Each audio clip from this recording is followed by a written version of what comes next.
Hi, everybody. This is Justin Coffin for the 330 Sports Show. We've done a ton of interviews on our show. We've had a lot of great guests, but today I feel like this is probably our most important interview and most important person we've had on our show so far. So I'm going to bring in Michelle Edenfield. She is the founder of the Melina Michelle Edenfield Foundation and Melina's mom. So first of all, Michelle, thank you for joining us. Oh, thank you for having me. Absolutely. And I think a lot of people that watch our show or our network know a little bit about your foundation, and we have some that may not even know anything about your foundation. So that's why we're excited to have you on our show today to tell Melina's story, to tell us about your foundation and some exciting events that are coming up for it. So, first of all, I do have to say too, you are this is the first time we have talked, but just hearing stories of you and your husband and your kids, you're some of the strongest people I know, and I've never even met you. So I just want to say that right out of the gate. So thank you very much. And we always say it's Melina that gives us the strength. There's no doubt about it. She's absolutely our inspiration and what keeps us going. Absolutely. So that's one reason why I said this is the most important show I think maybe we've ever done, or most important interview. So could you tell us, why don't you let's start with Melina and telling her story. Sure. So our Melina was 4.5 years old. She was amazing. Melina was I'm a little partial because she was mine, but she was our third. She has two older sisters, Clara and Emilia. But Melina was competitive. We could talk sports, that I can hang with you on, that I know. My baby sister is a Division I basketball coach at Northwestern. Oh, wow.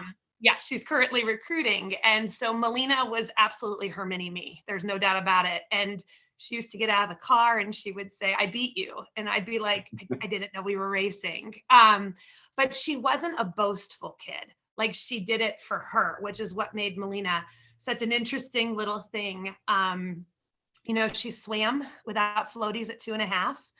At 3, she came over and her sister was learning to ride a bike with no training wheels, and Melina asked to take hers off, and my dad said sure, and I asked if he was going to pay the ER bill, and that she'll fall once and want him back on, and within 20 minutes Melina was at 3 riding without training wheels. It's just who she was. So she did a lot in her 4.5 years. There's no doubt about it.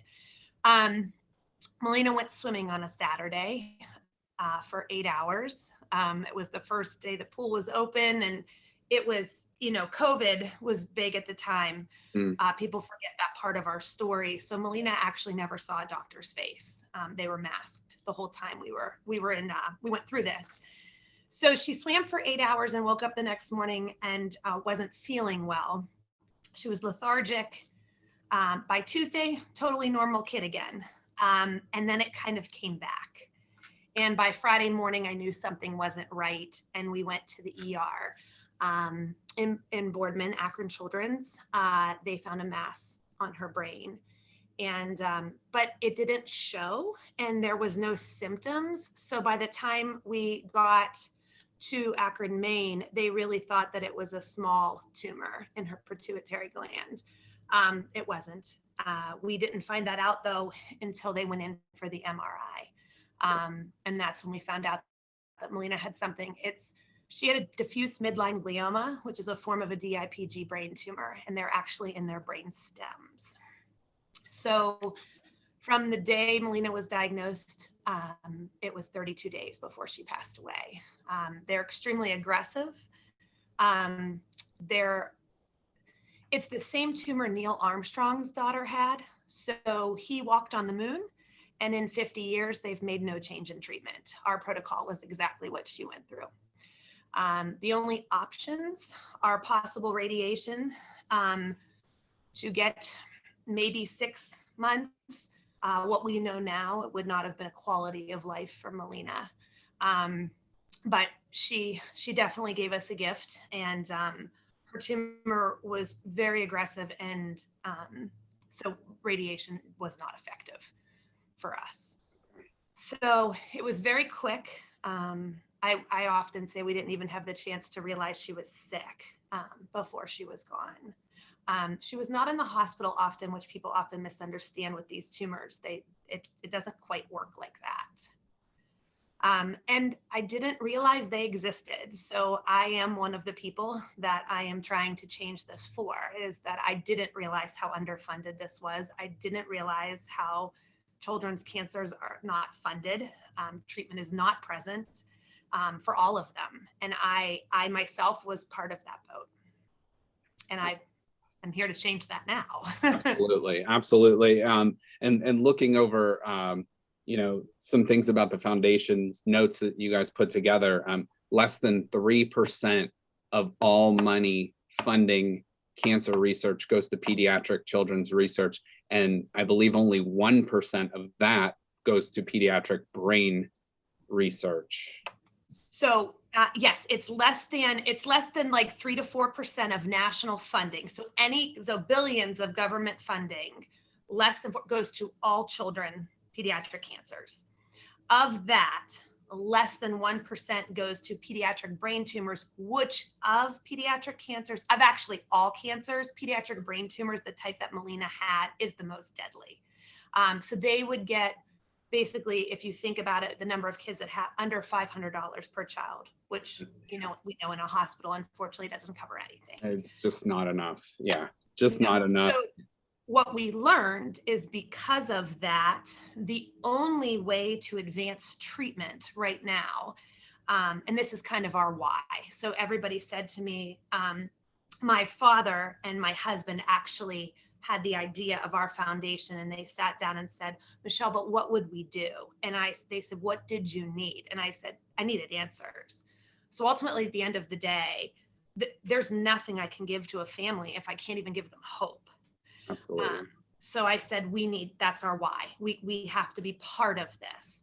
And so the only thing that we can do then is directly fund clinical trials ourselves, because the privately funded is the only way to make any gains at this point. Okay. And that's what we're trying to do.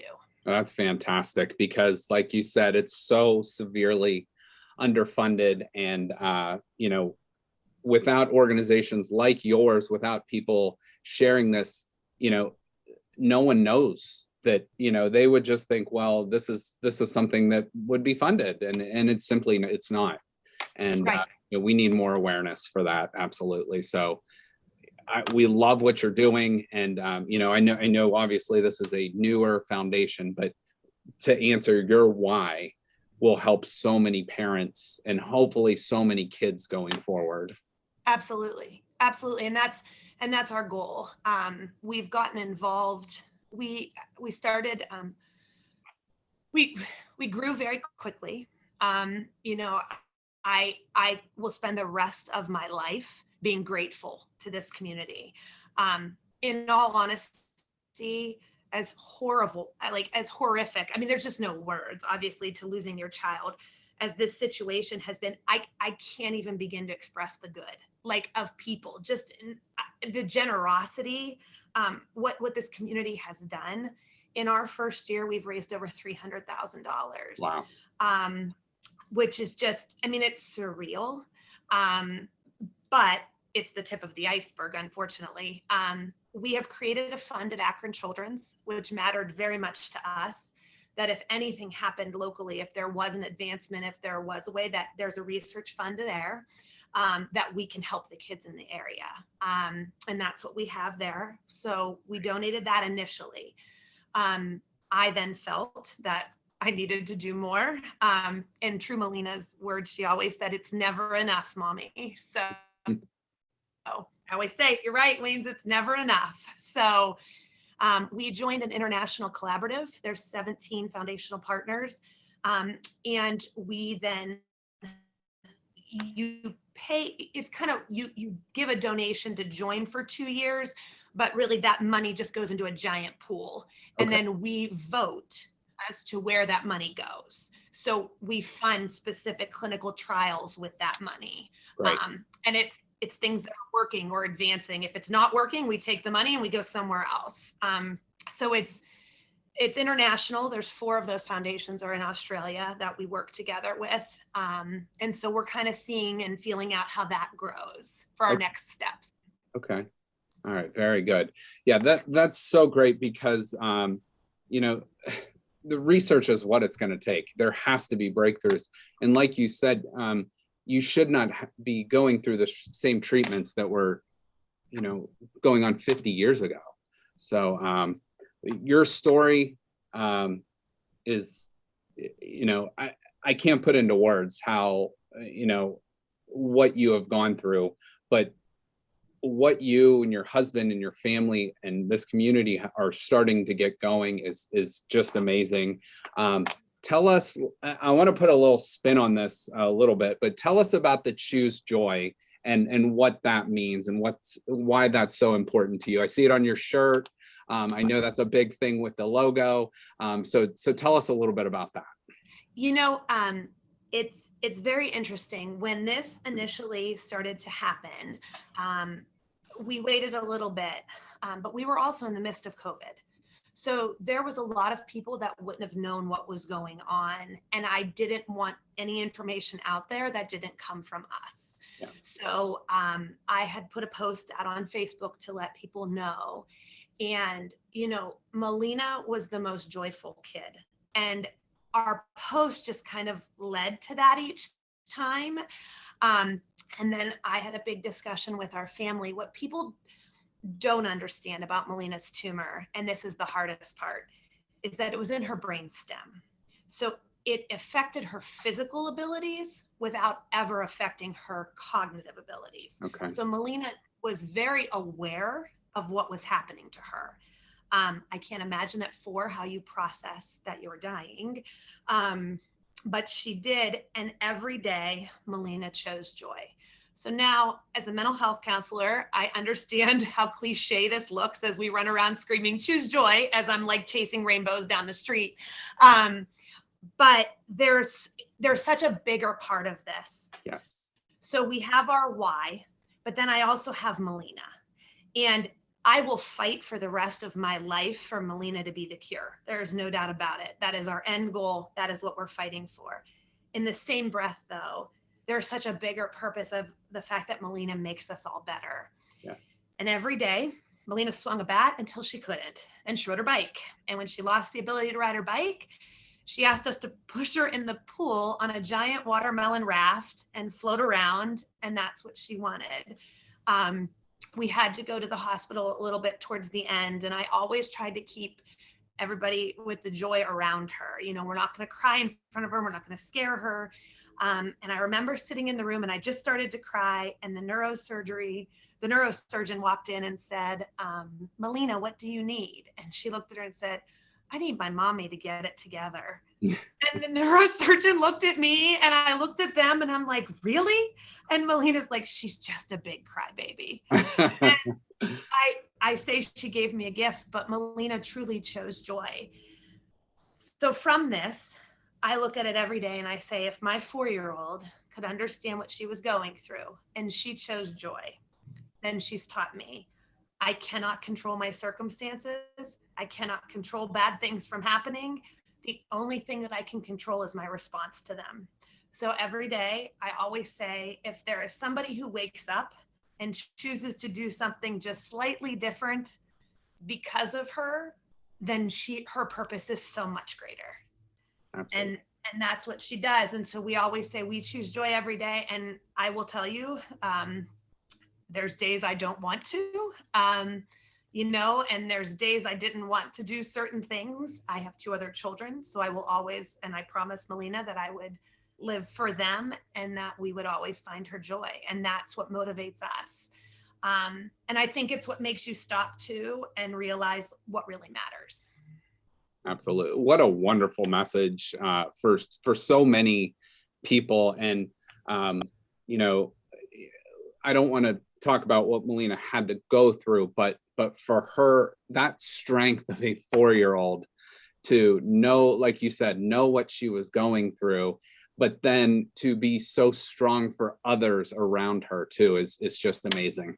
Well, and I even think like in that room, the ability as a 4-year-old to be like, my mommy needs to, like, mommy, just stop crying. Like, Right. it's okay.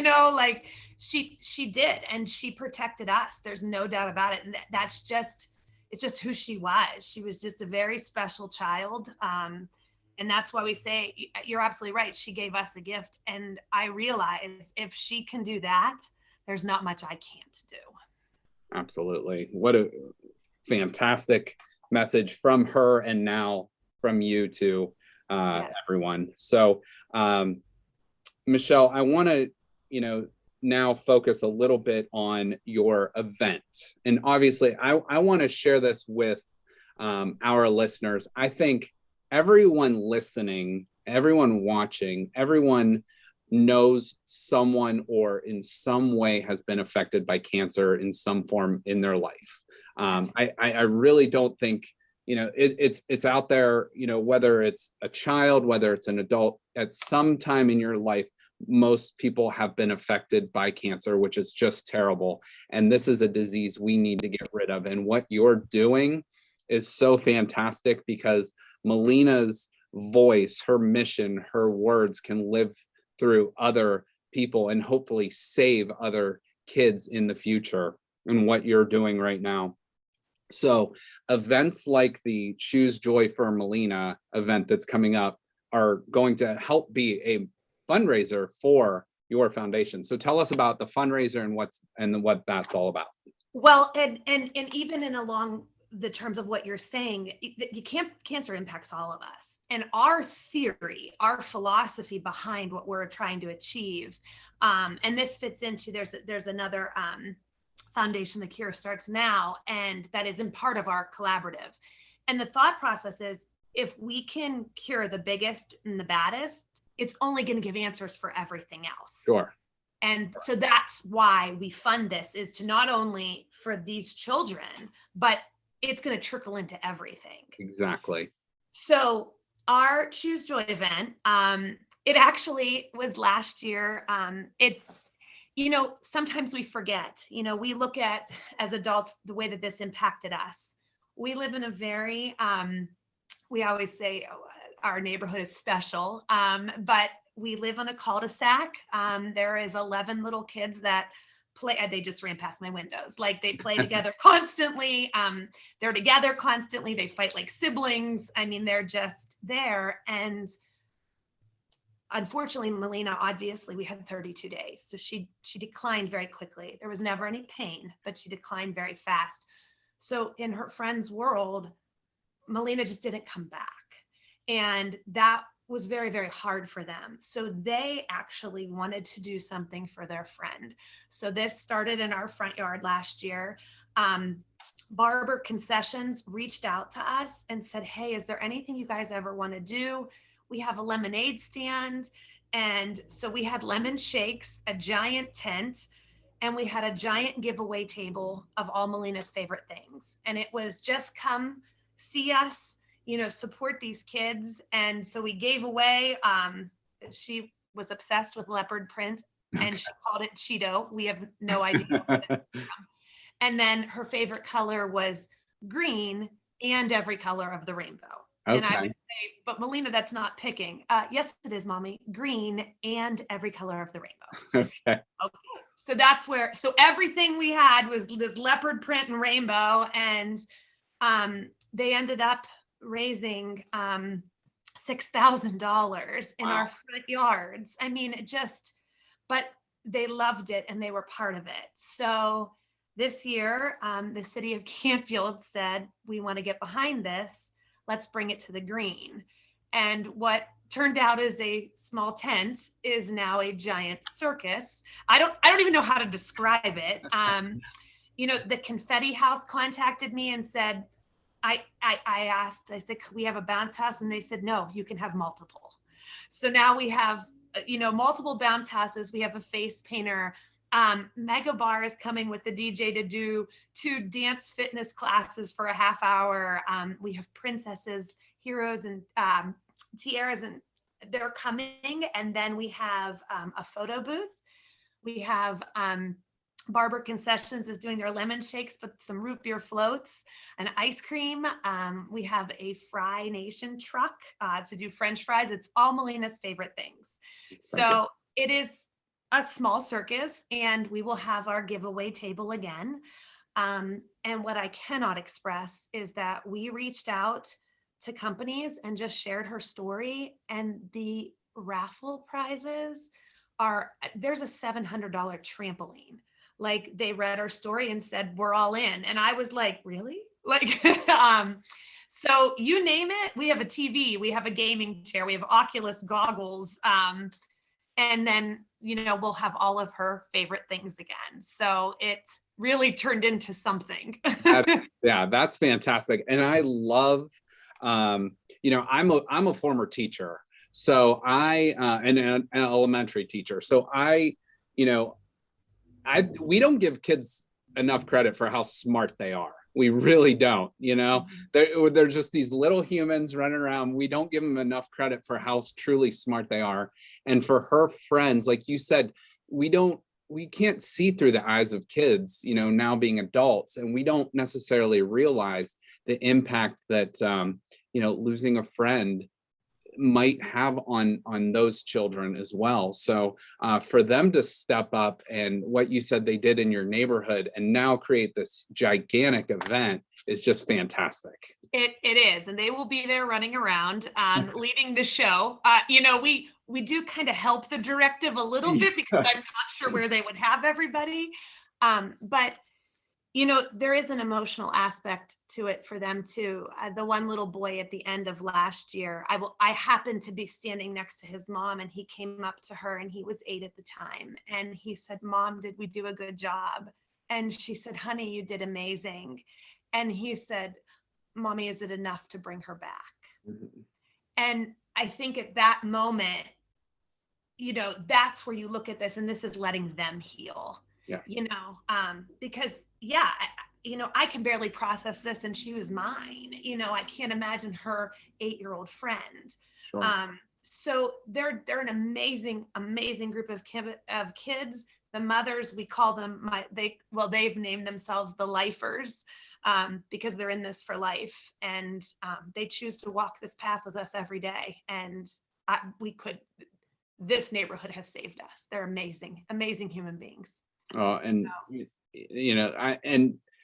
we need support, family, friends, community. That's what brings everyone together. That's what makes your foundation special, because there's such a personal touch to it. Now, for anyone watching or listening that might not, be aware, we know your story now, which is fantastic, but tell those people that might be watching where they can reach out to you guys if they want to help, if they want to come to the event, if they want to just donate some money or whatever. How can they do that? So we have a foundation Facebook page and an Instagram page. It's the Melina Michelle Edenfield Foundation. We check that inbox. We actually have a board of directors. Everybody thinks like I magically do this, and I don't. I have amazing people behind me that really, they're my idea people. I just get to put the final approval on it. But we have this wonderful board that there's people that check everything. We have an email. They can email us at any time. And that's all accessible on our website. We do have a website, and it is mmefoundationjoy.org. But if you just Google the Melina Michelle Edenfield Foundation, it'll pop it up. But on there's a contact box that goes directly to our email. It lists our current events, it lists our storefront, and it also lists the things that we've done and shows some pictures and things like that. Absolutely. And I follow the Facebook page, and I just read your post with you guys going to Disney World, and how you ran into a woman who recognized the shirt, and it just shows you how truly how much of a difference you're already making, and how many people this is already reaching. And it's at the very beginning, and we know this is going to get bigger and help so many people, help so many children going forward. So we can't thank you enough for everything you're doing. Well, thank you. And that's our hope. Our hope is that we just keep getting to grow, and we keep getting to do, these things. It's so important to share. And that's why her Choose Joy event, it's just a day of joy. I mean, you can come, the kids can pick whatever prizes that they want. They can do whatever. It's all donation based. If people want to donate, great. If you just want to come and be part of it, wonderful.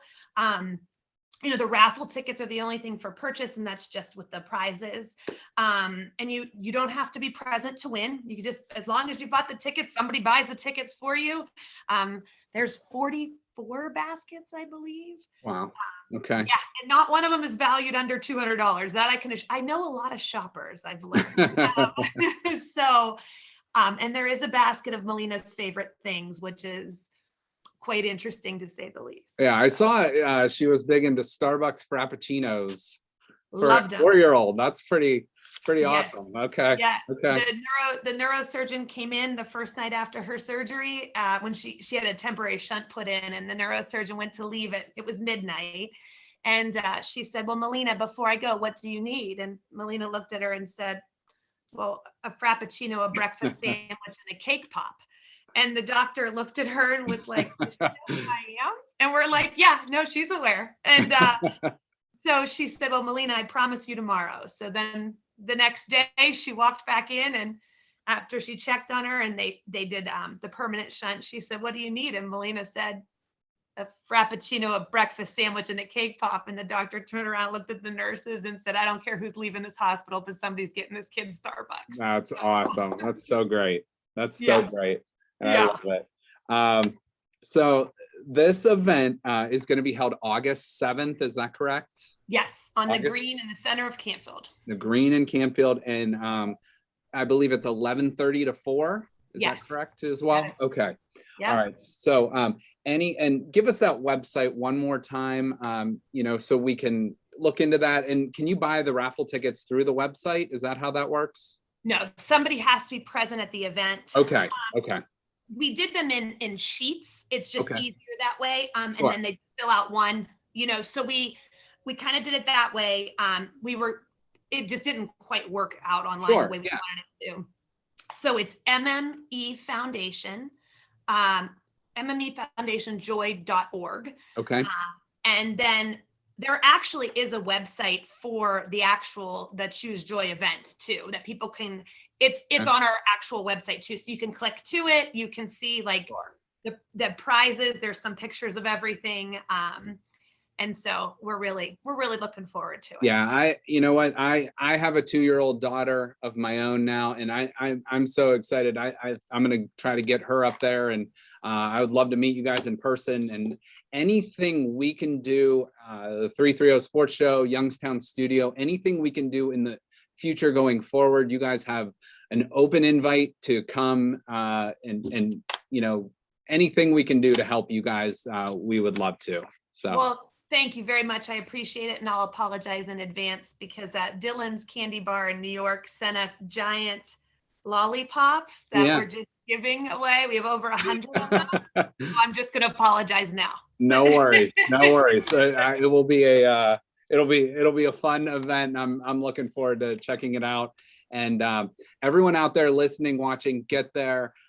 Anything you're able to give or help out with this foundation is welcome. And Michelle, your strength, your bravery, your family, just your kids, your husband, your dad, I like everything about you guys. I am just amazed by, and I was so grateful that you were able to take the time today and join us, and and share Melina's story and share your foundation and the mission and everything you're doing.